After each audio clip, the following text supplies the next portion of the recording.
여러분 안녕하세요. 찾아가는 새벽기도 시카고 예수사랑교회 조선영 목사입니다. 오늘도 변함없는 주님의 은혜와 평강이 저와 여러분의 삶의 종일 풍성하기를 기도합니다. 오늘 말씀은 출애굽기 19장 1절에서 8절까지 말씀입니다. 제가 읽어드리지요. 이스라엘 자손이 이집트 땅에서 나온 뒤 셋째 달 초하룻날 바로 그날 그들은 시내 광야에 이르렀다.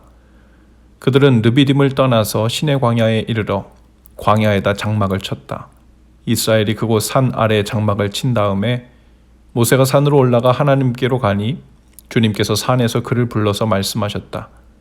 너는 야곱 가문에게 이렇게 말하여라. 이스라엘 자손에게 이렇게 일러주어라. 너희는 내가 이집트 사람에게 한 일을 보았고 또 어미 독수리가 그 날개로 새끼를 업어 나르듯이 내가 너희를 인도하여 나에게로 데려온 것도 보았다. 이제 너희가 정말로 나의 말을 듣고 내가 세워준 언약을 지키면 너희는 모든 민족 가운데서 나의 보물이 될 것이다. 온 세상이 다 나의 것이다. 그러므로 너희는 내가 선택한 백성이 되고 너희의 나라는 나를 섬기는 제사장 나라가 되고 너희는 거룩한 민족이 될 것이다. 너는 이 말을 이스라엘 자손에게 일러주어라.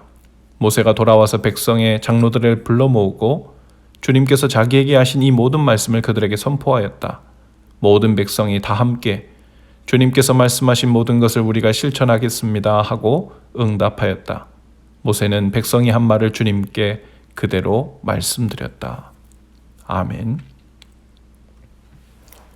출애굽기 1장에서 18장까지는 이스라엘 백성이 애굽에서 시내산까지 오는 과정을 기록하고 있고요.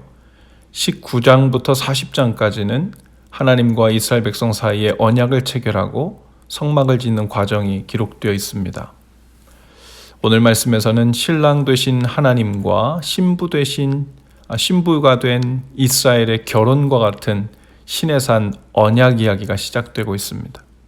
아담을 통하여 파기되었던 언약이 아브라함에 이어서 다시 이스라엘을 통하여 하나님과 체결되고 있는 거죠.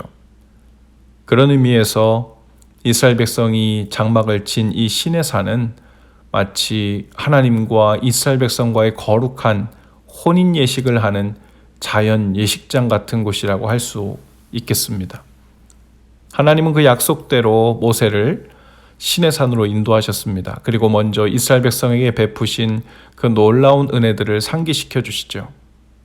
그 능력의 손으로 애굽 사람들을 어떻게 심판하셨는지를 말씀하십니다.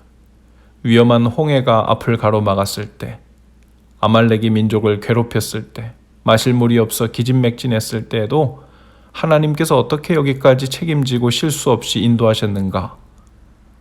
마치 어미 독수리가 그 날개 위에 태우고 여기까지 인도한 것과 같았다 하고 말씀하십니다. 이만하면 내게 네 인생을 다 맡기고 혼인할 만큼 믿을만 하지 않겠느냐 하고 말씀하시는 것 같습니다. 이제 하나님께서 모세를 통해 이스라엘과 언약을 맺으려고 하시는데 5절입니다. 이제 너희가 정말로 나의 말을 듣고 내가 세워준 언약을 지키면 너희는 모든 민족 가운데서 나의 보물이 될 것이다. 개역 성경에는 보물 대신 나의 소유가 될 것이다 라고 했고요. 킹 제임스 버전에는 special treasure, 특별한 보물이라고 번역했습니다. 단순히 하나님의 여러 소유물들 중에 목록 몇 호 정도의 그런 소유물이 아니고요. 창조주 하나님, 만왕의 왕이신 주님께 특별한 보물 같은 존재가 된다는 말입니다.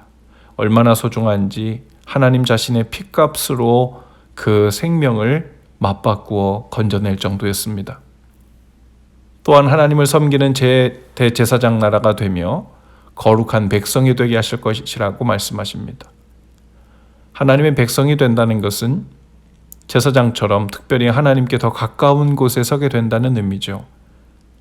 물론 제사장이 어떤 특별한 역할도 역할이지만 하나님과 더욱 가까운 구별된 자리에서 주님을 섬기게 된다는 것은 어떤 상급보다도 가장 귀한 상급입니다. 어떤 사람이 천국에 가봤더니 그 천국에는 하나님께서 중앙에 계시고 사람들이 하나님을 중심으로 둥글게 서서 하나님을 찬양하고 그 아름다움과 영광을 상급으로 누리고 있었다고 해요. 천국에서는 금은보화가 상급이 아니라 하나님과 가장 가까운 곳에 자리를 배정받는 것이 바로 천국의 상급이었다라는 것이죠. 또 언약을 지켜 하나님의 백성이 된다는 말은 거룩한 백성이 되는 것이라고 했는데요. 거룩한 백성이란 구별된 백성을 말합니다. 또 구별되었다는 것은 특별한 목적을 위해 따로 부름을 받은 존재라는 의미죠.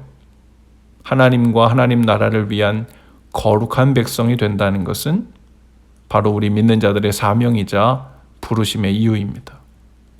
예수님을 믿고 복을 많이 받아 세상 사람들보다 더 행복해지라고 우리를 부르신 것이 아닙니다. 거룩함이 없는 행복은 방향 없는 달리기와 같습니다.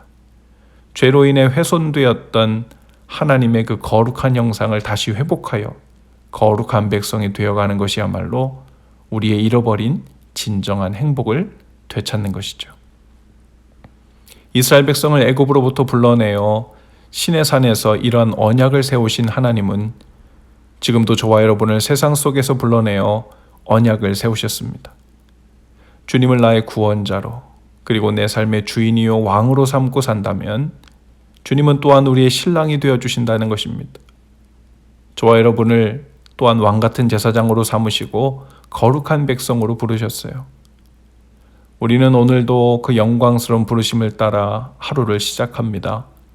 하나님과 하나님 나라를 위해 저와 여러분을 구별하여 불러주셨고 오늘 하루를 구별하여 또한 살게 하셨습니다. 주님을 주인으로 모시고 그 뜻을 따라 살겠다는 언약, 주님을 마음과 뜻과 힘을 다해 사랑하고 이웃을 내 몸처럼 사랑하겠다는 그 언약을 힘써 지키며 거룩한 백성으로 살아가시는 날 되실 수 있기를 주님의 이름으로 축복합니다. 기도합시다. 주님, 오늘도 저희를 언약을 기억하는 자리로 부르시고 그 언약을 마음에 품고 하루를 시작하게 하시며 감사합니다. 주님을 사랑하고 이웃을 사랑하는 거룩한 삶을 구체적으로 사는 날 되게 하옵소서.